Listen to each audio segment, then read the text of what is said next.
now he's just gonna slowly lower. And again, he has a lot of control with his leg.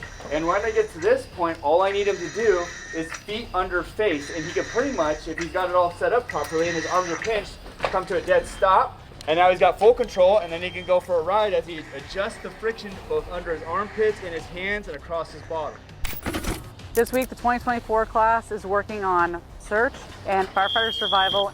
So the purpose of this week is for search. So we're searching for the community members, how we come in and search during a fire, making sure that everyone's out.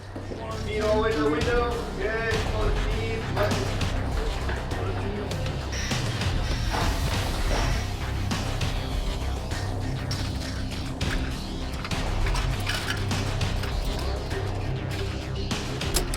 Firefighter survival, how do we protect ourselves? How, if we get lost or separated from our crew, how do we survive in that situation?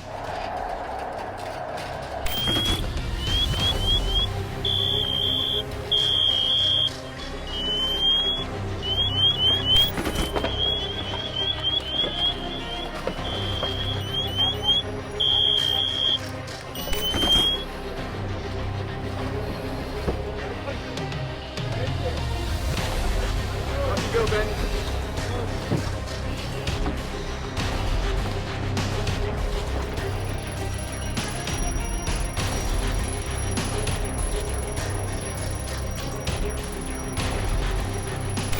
All these disciplines fold into each other, allowing us to be safe, effective firefighters on the fire ground and be able to look out for everyone within that situation.